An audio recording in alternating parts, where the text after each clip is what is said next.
They are all fixed together by brackets, bracket nails, screws, and usually an apprentice. With every build, we leave an apprentice holding it all together.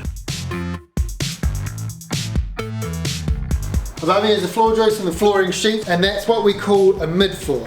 Do you know why? Because it's in the middle of the build. On a build, you could have a subfloor and a mid-floor. Subfloor means like at foundation level, sub-building, and mid-floor means in the middle of the building. You could also have several mid-floors. One thing you got to think about when you're designing a two-story house with a mid-floor is you've got to allow for the space that the mid-floor adds to the overall height of your building. Now, especially on a site like this where you are close to breaching sunlight planes, the difference between 200 mils and 300 mils does start to add up.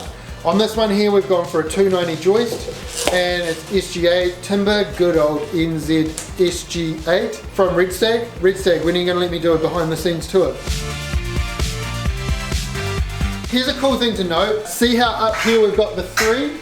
And then the angle. This means two things. They would have pre-cut all of the joists for this room and they've labeled them all 3, but the arrow upwards means the camber. Let's do a pretend joist mock-up.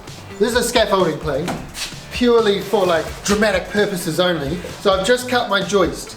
Now one of the first things I do before I install my joist is I'll eye it up. That's old school for like run your eye along it. Because timber's natural, it's never dead straight. There's always a camber one way or another. So we look for the camber, we eye it up. Obviously we want to make sure it's not like a banana, and we then mark that with a little triangle like that.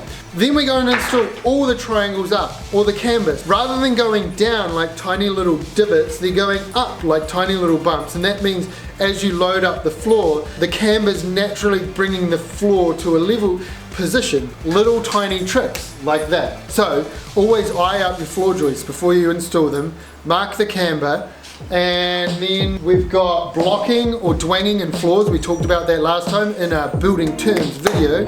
If you haven't already, watch that.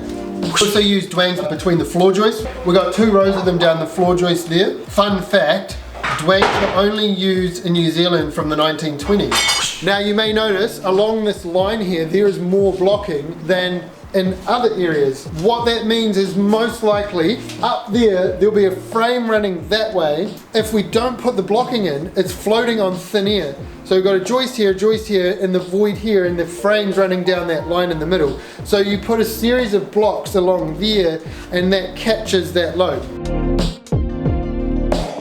Another thing we've got here is that we've got a joint. Like obviously you can only buy timber that's 6 meters long unless you want it to be a warped piece of crap, and even then people will be like, oh, they're gauging. So you then have to join your joists, and you don't join your joists in mid-air, you join them on a frame, and when you join them together you do it with this thing I got taught, it's called a flitch plate. You might call it something different, but every joist join needs a flitch plate, and that flitch plate needs to run a minimum of 150 mils either side of the joint. So rather than just butting your joist together, the flitch plate ties it all together. It's a nice neat way of locking that whole thing up. Around the boundary of the mid-floor we also do what's called a boundary joist. Boundary joist, the joist on the outside. It closes off the mid-floor. On that side of the build there, the joists butt into the boundary joist.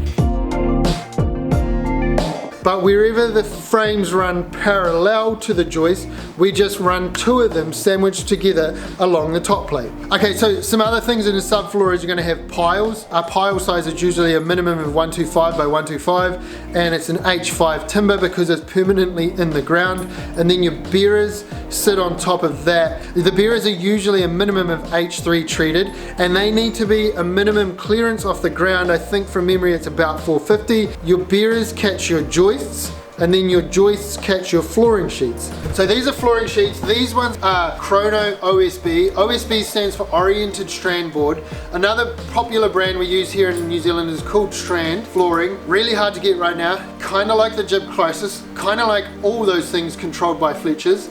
But great that we've got some alternative options. So flooring sheet is the last structural layer before we put on the decorative floor finish. It gets glued and screwed to the joists because there's a little bit of movement in timber. And so what happens is if you nail it and you don't glue it as well, you'll get a squeaky floor. When you glue it and screw it, you're far more likely to not have movement, which means you don't have squeaks.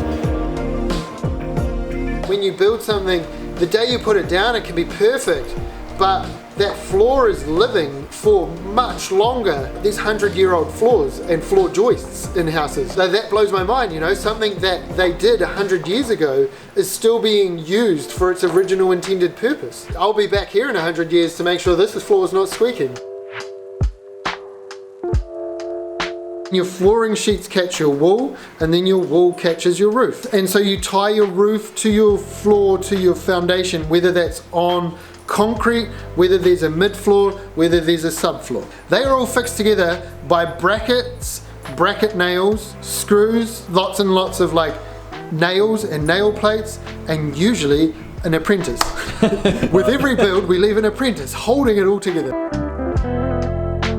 So another important thing to note is that in the subfloor and often a mid-floor, you will need to put insulation as well. And in a subfloor, you've got to think about the fact that that insulation is potentially exposed to some elements. Sure, it's not going to get rained on, but it's going to have cool, damp air blowing through it, and it's going to have the rising damp from the dirt. You got to kind of think about some of those things. You either got to have lots of ventilation underneath, or you use like a rigid product like polystyrene. They come in pre-made sizes. Usually joists are either 450 centers or 600 centers. So all the flooring insulation products will suit those two sizes.